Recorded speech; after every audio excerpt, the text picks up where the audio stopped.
My name is Alexandria Searles. My Afrocentric style is rooted in my Caribbean and African American heritage. From my youth, I was inspired to create artwork that fully represented the excellence and beauty of Blackness. My work is defined by my portraiture and my colorful abstract pieces. My mediums are digital, acrylic paint, and oil paint. So, what y'all think about that?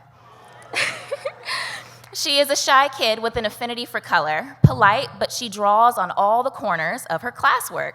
She's a joy to have in class, but sometimes she has a hard time keeping still. Sometimes she talks a little too much.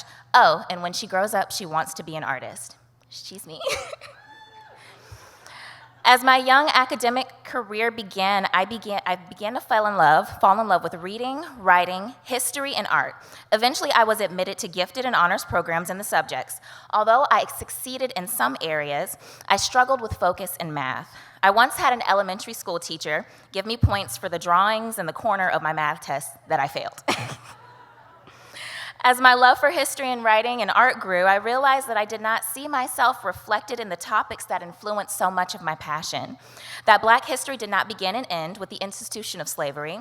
That biblical stories that informed my faith had people that looked a little more like dark coffee, pecans, and caramel, and a little less European. Moving on. Eventually, I decided to create the world that I didn't see through my artwork, positive, excellent images of Black people with a place in history and space in society. It also led to me hosting a Black History Month program for 5 years consecutively, beginning my freshman year of college. Woo! Thank you. As my creativity and artistry developed, I branched out into hosting and curating events that elevated Black history and focused on providing a platform for Black and brown creatives. In these areas, I found success, and in other areas, I still struggled. It's not how long it took, it's that I finished. I've struggled my entire scholastic career with ADHD and an undiagnosed learning disability specific to math. Over the years, I've compensated for my feelings of inferiority and failure by excelling in other areas. With the support of my friends and family, and at the point of wanting to give up on school, I sought out treatment and accommodations for my ADHD and math class that was holding me back from graduating. I finally graduated college May 5th of last year. Thank you. I continued to invest in my art, expanding into digital illustration and purchasing my own large format printer to sell art off of my website. With an additional investment in my iPad Pro and some drawing programs, I was able to branch off and into a whole new realm of creativity. Along the way, I've been exhibited at the Grand Bohemian Art Gallery, the Avery Research Center, and Low Country Local First. All of this while utilizing my parents' and my garage as an art studio. It got cold and it got hot. I've gotten to do some cool things, work with April of the Community Beer to bring her vision of a Black woman brewed beer to life. I do all of her design and illustrations. These projects are so fun for me to work on because I pretty much get creative freedom, which I love.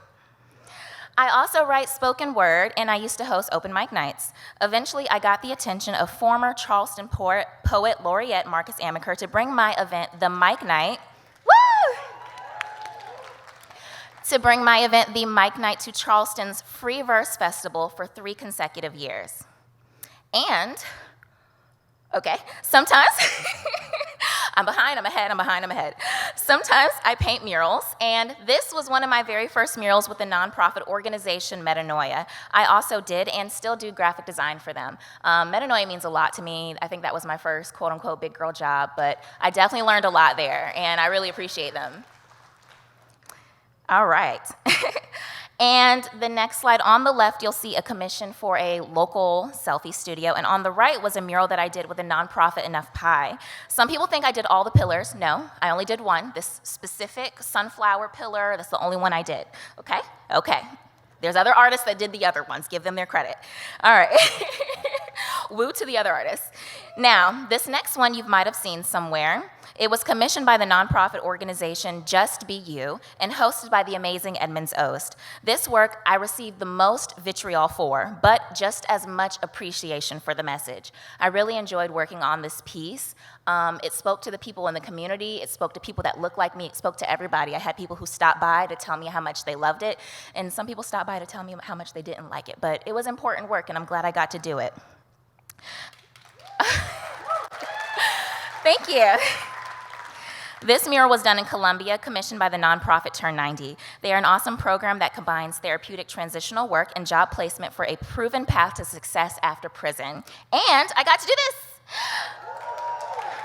I created the artwork for the 2023 annual Moja Arts Festival poster. I was so honored and excited to be a part of the festival this year, and it was really, really cool to see my art printed like everywhere. You know, signing it, people want some. I was like, oh my God. Thank you. And this is what I am doing now. I'm currently doing an artist residency through American Landmark Apartments in Nexton. My purpose there is to create a sense of community by bringing interesting and fun art classes to the residents there.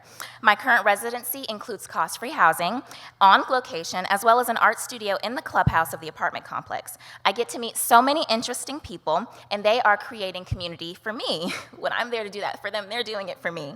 I'm so grateful not to be in a garage anymore, but also to be in the art studio of my dreams. Not that I wouldn't go back to a garage if I had to, but I really don't want to have to. All right, so now you're seeing my family and the people who mean so much to me. I would not be where I am. Y'all, that's my husband, okay. I got married, but I would not be where I am if it wasn't for the support of my family, my mom and my dad, who encouraged my gifts from a very young age and supported my random ideas or whatever creative new venture I wanted to get into. My mom, whose poise and strength inspires so much of my artwork, and my little sister, who inspired me to create a world that reflected her. I got married, that slide is gone, in October. So my honey is right there, and his support did not start when we got married. We actually met in college, but he has been encouraging me and pushing me ever since we have met, and he's also a creative. He's a local rapper, so yeah, you know, look him up. And finally, I know I'm over time. Anyway, art, color, design, history, storytelling, talking too much, dancing a lot, things I'm good at.